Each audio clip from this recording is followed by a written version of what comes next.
কলকাতা বিশ্ববিদ্যালয় BA fourth সেমিস্টারে সকল বাংলা জেনারেল স্টুডেন্টদের জন্য আজকে আমি তোমাদের বাংলার উপর থেকে যারা তোমরা বাংলা সাবজেক্টে জিসিসি 4 পেপার হিসেবে নিয়েছো তোমাদের জন্য আজকে একটি নমুনা প্রশ্নপত্র তুলে ধরবো। তোমরা যেমন 65 নম্বরে ফাইনাল পরীক্ষা দেবে ঠিক সেরকম অনুসরণ করে একটি প্রশ্নপত্র তুলে হচ্ছে। তো এই বাংলা কথা সাহিত্য প্রবন্ধ এই পেপারের উপর থেকে এই প্রশ্নপত্রটি তোমরা অবশ্যই পরীক্ষা যাওয়ার আগে প্র্যাকটিস সেট হিসাবে ধরে নিয়ে যেও। দেখো তোমাদের পরীক্ষা যাবে যখন তোমাদের 65 নম্বরের পরীক্ষা দিতে হবে, সেক্ষেত্রে আমি সবসময় তোমাদেরকে বলে এসেছি যে পরীক্ষা যাওয়ার আগে কিন্তু তোমাদের একটি প্রশ্নপত্র ধরে তোমাদের লিখে প্র্যাকটিস করে তবে যাওয়া উচিত, যে টাইমের মধ্যে লিখতে পারছো কিনা বা কোথাও কোনো প্রবলেম হচ্ছে কিনা দেখার জন্য। তো এই পেপারটি তোমরা প্র্যাকটিস সেট হিসাবে নিয়ে নিও, তাহলে তোমাদের খুব গুরুত্বপূর্ণ কাজে লাগবে। আর প্রথমত বলে দিই তোমাদের সাজেশন কিন্তু দেওয়া আছে, যারা দেখোনি তারা একটু প্লেলিস্ট দেখে নিও বা আমি এই ভিডিও ডেসক্রিপশন বক্সে দিয়ে দেবো। তো এখানে যে প্রশ্নগুলো আমি রেখেছি আমার কাছে এগুলো ইম্পর্টেন্ট বলে মনে হয়েছে বলে আমি রেখেছি, গুরুত্বপূর্ণ দাবি রাখে বলে। কিন্তু তোমাদেরকে একটা জিনিস বলি, সাজেশনটাই বেশি ফলো করবে, ওখান থেকে প্রশ্নগুলো তবে তোমরা কমন পাবে। তো আমার কাছে যেগুলো বেশি গুরুত্বপূর্ণ মনে হয়েছে আমি সেরকম কিছু প্রশ্ন দিয়ে এই প্রশ্নের স্যাম্পল কোশ্চেন পেপার রেখেছি। এটা দেখলে আশা করছি তোমরা অনেক কিন্তু উপকার পাবেই পাবে। তো চলো এখানে কি কি প্রশ্ন রেখেছি একটু দেখে নাও তোমরা, বা 65 নম্বরের প্রশ্নপত্র কেমন ভাবে হচ্ছে দেখে নাও। প্রথম প্রশ্ন, তোমাদের 10 নম্বরের প্রশ্নগুলো প্রথম লিখতে হয়, 3টে প্রশ্ন লিখতে হয়, 3 10 30। তো এখানে দেখো তোমাদের প্রথম প্রশ্ন কি রেখেছি, যে পল্লী সমাজ উপন্যাসে রমা ও রমেশে পারস্পরিক জটিল ও দূরধিগম্য সম্পর্কটি বিশ্লেষণ করে কিভাবে তা পরিণতি লাভ করেছে সে সম্পর্কে তোমার অভিমত লেখো। ঠিক আছে, অথবা দিয়ে তোমাদের আরো একটি 1-এর খ দেয়া থাকে, যে কোনো একটা করতে বলা হয়। দেখো এখানে পল্লী সমাজ উপন্যাসের নামকরণের সার্থকতা বিচার করো। তো এইটা হচ্ছে প্রশ্নের মধ্যে তোমাদেরকে আমি রেখেছি। তোমাদের কিছু প্রশ্ন এখানে আলাদা করে আমি দিয়ে দিই স্টার চিহ্ন মেরে, এগুলো কিন্তু খুব গুরুত্বের দাবি রাখে, দেখে যাও। প্রথমত দেখো রমার চরিত্রে পরিণতি ট্রাজিক আলোচনা করো, এই প্রশ্নটা তারপরে খুব গুরুত্বের দাবি রাখে, সেই জন্য দেখে রাখো। আর সঙ্গে রমেশের চরিত্রটা একটু মোটামুটি ভাবে দেখে রাখো। তারপর আর একটা স্টার চিহ্ন দিয়ে রেখেছি, দেখো পল্লী সমাজ উপন্যাসে সমাজ সম্বন্ধে যে সচেতনতা ও অভিজ্ঞতা পরিচয় লিপিবদ্ধ আছে তার বিবরণ দাও। বা এটা ঘুরিয়ে দিতে পারে এই প্রশ্নটি, দরিদ্র মানুষের প্রতি যে দরদ বা সহানুভূতি দেখানো হয়েছে তার সম্পর্কে লেখো। তো যাই হোক 1-এর ক খ এইভাবে তোমাদের আসে, তো সেক্ষেত্রে তোমাদের এই প্রশ্নটি দেখে নেবে। তারপরে 2-এর তোমাদের খ দেয়া আছে, যে এখানেও 10 নম্বর তোমাদের একটি করতে হয়। এখানে দেখো আমার কাছে দুটো টপিক থেকে মনে হয়েছে এবছর আসার সম্ভাবনা রয়েছে, সেই জন্য তোমাদের ছিন্নমস্তা গল্পের জয়াবতী চরিত্র বর্ণনা করো, এটা দিয়েছি। তোমরা ছিন্নমস্তা গল্পটা ভালো করেই পড়ো, মনে হচ্ছে এবছর আসার সম্ভাবনা রয়েছে। ছিন্নমস্তা গল্পের জয়াবতী চরিত্র বর্ণনা করো অথবা ছিন্নমস্তা গল্পের নামকরণের সার্থকতা। উত্তর একটু ঘুরে ফিরে হবে, কিন্তু দুটোই একসঙ্গে করে রাখবে, আলাদা প্রশ্ন কিন্তু। জয়াবতী চরিত্রটা খুব আমি এমনি তোমার দেখার জন্য ছিন্নমস্তা গল্পে নামকরণের সার্থকতা দিয়েছি, এটা অবশ্যই দেখে রাখবে, যেহেতু ছিন্নমস্তাটা এবছর গুরুত্বের দাবি রাখছে। 2-এর খ মানে অর দিয়ে একটা দেয়া থাকে, সেখানে না গল্পে ব্রজরানী চরিত্রের সার্থকতা লেখো। ব্রজরানী চরিত্র খুবই গুরুত্বের দাবি রাখে, সেই জন্য আমি এটা রেখেছি, ভালো করে করবে। বা দিয়ে ব্রজরানীর চোখ দিয়ে জল ঝরিয়া পড়িল, এইটা একই ঘুরিয়ে ফিরিয়ে আসতে পারে, একই প্রশ্ন এটা। আর এর সঙ্গে তোমরা না গল্পের নামকরণের সার্থকতা একটু দেখে রাখবে। তো এখানে গেল আমাদের 2-এর ক খর বিষয়টা। এইবার তোমাদের যে 3-এর দাগে যে প্রশ্ন তোমাদের আসে সেখান থেকে কি কি রেখেছি দেখো। 3-এর ক, এটাও 10-এর জন্য। কেকারপ বা বর্ষা ঋতুর নিখাত সুর তাহার আঘাত বিরহ বেদনা ঠিক উপরে গিয়াই পড়ে, কেক্কাধ্বনি প্রবন্ধ অবলম্বনে আলোচনা করো। প্রথম এটা তোমাদের একটি আমি রেখেছি 3-এর ক দাগে, এটা তোমরা প্রত্যেকে ভালো করে তৈরি করবে। তারপরে প্রশ্ন দেখো আধুনিক যুগে 3-এর খ মানে অর দিয়ে আরো একটি থাকে, যে কোনো একটা করতে হয়। তো 3-এর খ এখানে রেখেছি যে আধুনিক যুগে মনীষীরা কিভাবে ক্রমাগত পশ্চিমের সঙ্গে পূর্বকে মিলিয়ে নেওয়ার মহৎ প্রয়াস করে গেছেন তা পূর্ব ও পশ্চিম প্রবন্ধটি অনুসরণে বুঝিয়ে দাও। তো 3-এর ক খ দুটি থাকে, তোমাদের একটি করতে হবে। আমি তোমাদের আরো একটি এক্সট্রা প্রশ্ন প্র্যাকটিস হিসাবের জন্য এখানে রেখে দিচ্ছি, এটা তোমরা দেখে রাখবে।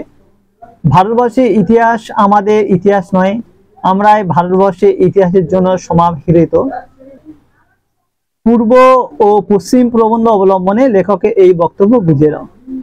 এরপরে আরো একটি প্রশ্ন তোমাদের এখানে মানে ওই একই প্রশ্ন ঘুরিয়ে অন্যভাবে আসতে পারে, যে ইংরেজদের সঙ্গে আমাদের মিলন সার্থক করিতে হইবে, পূর্ব পশ্চিম প্রবন্ধ অবলম্বনে আলোচনা করো, কোন কোন উপায়ে এই মিলন সাধন সম্ভব বলে রবীন্দ্রনাথ মনে করে তা লেখো। তাহলে এটি তোমরা দেখছো। এইবার দেখো তোমাদের এই তিনটে পরপর কিন্তু হয়ে গেল তোমাদের 10-এর জন্য, 3-10-এ 30 নম্বরে প্রিপারেশন এখানে হয়ে গেল।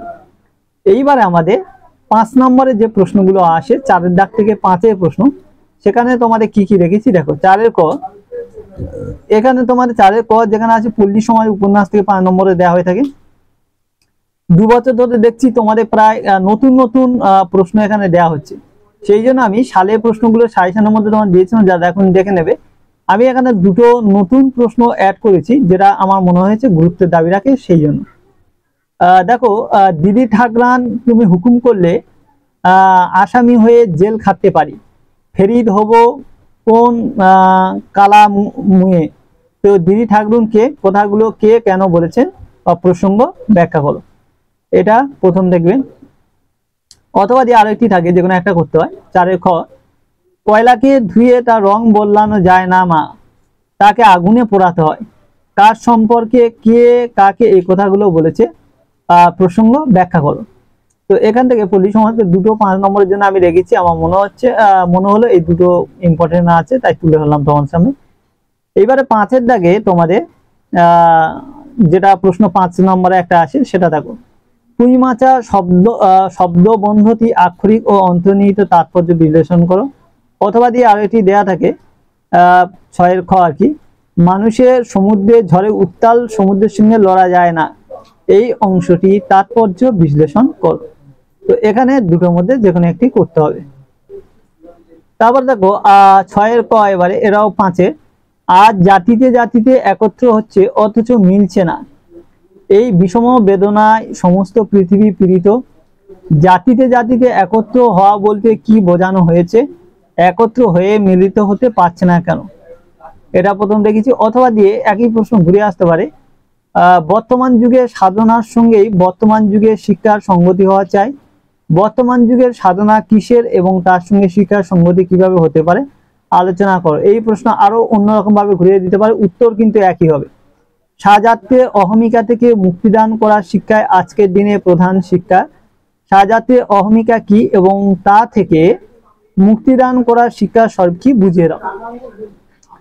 এটা গেল মানে অন্যরকম ঘুরিয়ে আসতে পারে, কিন্তু অ্যান্সার একই হবে। অথবা দিয়ে এই প্রশ্ন আরো অন্যরকম দিতে পারে, না এই একটা প্রশ্ন এই 3টে তোমাদের স্টেপে মানে আসতে পারে। আরেকবার দেখিয়ে দিচ্ছি, দেখো এখানে 6-এর ক যে প্রশ্নটি পরপর অথবা দিয়ে এইভাবে আসতে পারে, তোমরা এইগুলো ভালো করে করবে। এইবার দেখো এর অল্টারনেটিভ একটা প্রশ্ন থাকে 6-এর ক, নয় 6-এ ক করতে হবে, নাহলে খটা করতে হবে। সেখানে আমি দিয়েছি, দেখো আমরা যাহার সহিত মিলিত হইতে চাহি, সে আপনা মানুষ সরোবরে অগম্য তীরে বাস করিতেছে, সেখানে কেমন কল্পনাকে পাঠানো যায়, সেখানে শরীরে উপনীত হইবার কোনো পথ নাই, রবীন্দ্রনাথের এই বক্তব্যের তাৎপর্য লেখো। অথবা এই প্রশ্ন দিয়ে ঘুরিয়ে আসতে পারে, একই উত্তর হবে, আমরা প্রত্যেক নির্জন গিরিশৃঙ্গে একাকী দণ্ডায়মান হইয়া উত্তর মুখে চাহিয়া আছি, মাঝখানে আকাশ এবং মেঘ এবং সুন্দরী পৃথিবী রেবা শিপ্রা অবন্তী উজ্জয়িনী। অথবা প্রশ্নটি ঘুরিয়ে আসতে পারে, সেখান হইতে আমরা বিচ্ছিত হইয়াছি, এখন কবির মেঘ ছাড়া সেখানে আর কাহাকে দুধ পাতাতে পারি না। আরো দেখো ঘুরিয়ে আসতে পারে একই প্রশ্ন, এগুলো না জানলে জানা প্রশ্ন ছেড়ে যাবে। মানুষেরা একটি বিচ্ছিন্ন দ্বীপের মতো পরস্পরের মধ্যে অপরিমেয় অশ্রু লবণাক্ত সমুদ্র বলে ডট ডট দিয়ে একইভাবে ঘুরিয়ে দিতে পারে লাইন তুলে। অথবা দিয়ে আরো একটা লাইন তুলে আসতে পারে, আমাদের মধ্যে মনুষ্যত্বের নিবিড় ঐক্য আছে অথচ কালের নিষ্ঠুর ব্যবধান, এইভাবে লাইন তুলে প্রশ্ন হতে পারে। তারপরে অথবা দিয়ে দেখো আমরা আমাদের বিরহ বিচ্ছিন্ন এই বর্তমান মর্তলোক হইতে কল্পনায় মেঘদূত প্রেরণ করিয়াছি। তো এইভাবে তোমাদের একটি প্রশ্ন মাত্র এত রকম ভাবে অর দিয়ে হতে পারে, খেয়াল রাখবে। এইবার তোমাদের প্র্যাকটিস করার জন্য একটা এক্সট্রা প্রশ্ন আমি এখানে দিয়েছি, সেটা দেখো। সেখান হইতে কেবল বর্ষাকাল নয়, চিরকালের মতো আমরা নির্বাসিত হইয়াছি। কোন স্থানে কথা নির্দেশ করা হয়েছে, কার কোন কাব্যে সেখানকার সৌন্দর্য পরিচয় পাওয়া যায়, সেই কাব্যে যে সৌন্দর্য চিত্র রয়েছে তার সংক্ষিপ্ত বর্ণনা দাও। এটা কিন্তু আলাদা প্রশ্ন, আলাদা উত্তর হবে। এইবার দেখো 7 দাগে তোমাদের টিকাধর্মী কিছু প্রশ্ন দেয়া হয়ে থাকে, যে কোনো দুটো মানে একটা লিখতে বলা হয়, একটি মাত্র 5 থেকে 5। তো এখানে দেখো তোমাদের দিনু ভট্টাচার্যের উপর টিকা লিখতে বলা হচ্ছে, ময়নার মা, ইংরেজ জাতির শ্রেষ্ঠত্ব, তেভাগা আন্দোলন, রামমোহন রায় বা দুধ পুকুর। তো এই হচ্ছে তোমাদের টিকাধর্মী প্রশ্ন এখানে দিলাম। এইবার তোমাদের চলে আসে 8 দাগে। 8 দাগে হচ্ছে তোমাদের শর্ট কোশ্চেন থাকে, যে সংক্ষেপে পূর্ণ বাক্যে উত্তর দাও বলে 15টা শর্ট কোশ্চেন থাকে, সেটা তোমাদের লিখতে হবে। আমি শর্ট কোশ্চেন গুলো দিলাম না, এটা দিয়ে কোনো লাভ নেই। যে সাজেশন গুলো শর্ট কোশ্চেন আমি দিয়েছি, তোমরা প্লে লিস্ট থেকে দেখে নিও। তো এই হচ্ছে তোমাদের টোটাল প্রশ্ন যে সেট হয়ে থাকে সেটা বলে দিলাম। এইগুলো অবশ্যই প্র্যাকটিস করে যাও, দেখবে পরীক্ষা অবশ্যই উপকার পাবে। তা আজকে বন্ধুরা ভিডিও এখানে শেষ করলাম, পরবর্তী ভিডিওতে আবার দেখা হবে। সবাই ভালো থেকো, সুস্থ থেকো, ভালো করে পরীক্ষা দিও।